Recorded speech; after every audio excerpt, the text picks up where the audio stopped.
Okay, Francisco de la Paz. This is my submission for assignment 5.2, Genetic Algorithms in Artificial Intelligence. For this assignment, I decided to go with two separate things to solve. The first one I did was I designed a genetic algorithm to solve a guess my number assignment or program, and I gave it the parameters of solving a number between 1 and 50,000. Now, for me to explain it, I'm going to use a military term, a mortar calling for fire using mortars. So when we use for this number thing, for this number program, right? It for 1 to 50,000 is not very hard, right? So what they're going to do is it's going to use a genetic algorithm. It's a bunch of teams. They send out 100 guesses or so at a time until it reduces the numbers in increments. And each time it gets closer, it remembers where it's at. And so it goes through the reiteration again, it goes from closer to closer state. So you see this solves it real fast. In 5 generations of guesses, it found the answer, right? The target number was 39,203. It found it in generation 5. All the other, the fitnesses or the sets of guesses all stayed even to around the third. At the third one, it started getting closer. So these numbers started going up. It's 0.0666, and then it goes to 0.333 until in generation 5, where it hits, 1,000,000% or 100% that it got the answer. So this generated this curve for it. Now, that was pretty simple. So I wanted something a little bit more difficult. So I figured, let's figure out a Rubik's Cube. What I didn't realize at the time was the Rubik's Cube has 427 quintillion possible combinations, which is 19 zeros after 427. That's a lot. Well, I decided to give it a shot, and we're using 4 separate models of genetic algorithm. We're using a greedy model, we're using a random model, we're using the genetic algorithm model, which we explained. It takes a group of, in the mortar thing, it takes a group of observers, sends out 100 shots at a time until it starts reducing and reducing until it gets closer.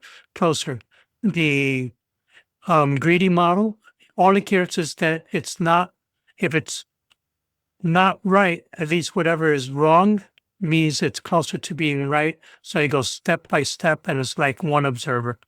The random model is shooting for fire. I wasn't getting good numbers for that, so I decided to give it a lesson on how I personally would solve the Rubik's Cube. And we called that the curriculum model, and that one learned some. So what I'll do now is I'll clear the screen and then I'll run it. And it goes through the things. First one is going through is the greedy model. It goes through one time. You see it has 300 different shots to try to get close. Now it's going through a random model, 1,000 shots. Now it's going to go through a series of 3 genetic algorithms to try to get as close as it can. The learning is off because it's not using what I taught it. Now it is using the curriculum model, so learning is on, which is using the steps that I would do, which are solve it instead of trying to find an instant solve it in increments. For me is make one color on the top, then make sure the outer ring for the top, all one color is the same, then try to get the opposite side, all one color, then the ring or crosses or anything, specific patterns that it could measure against.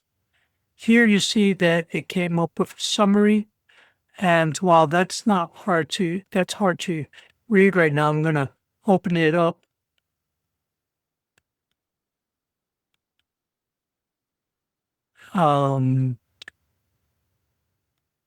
Here, and we bring it over in Markdown language.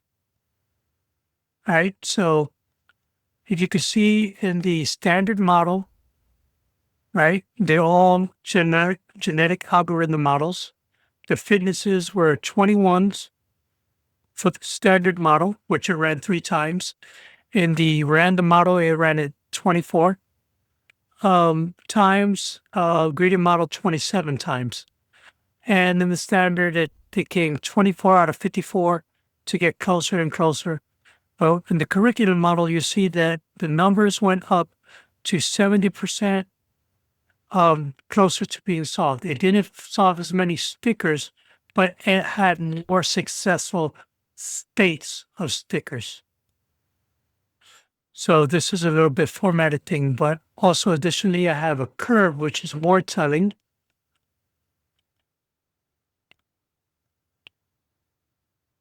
So all these here that peak here and then go plateau, those are all based on the multi-run of the standard model and the greedy model and the random model. The ones that continue to go up higher to the 60, those are all the curriculum where it learned by me giving it a set of instructions or a set of goals to try to think. And it was able to continuously hit those goals or at 70% of hitting those goals, even though it didn't solve the complete puzzle. But again, with 427 quintillion, it'll probably take a little bit longer and a lot more finesse. This is my demonstration for assignment 5.2, genetic algorithms and artificial intelligence. Thank you for your time.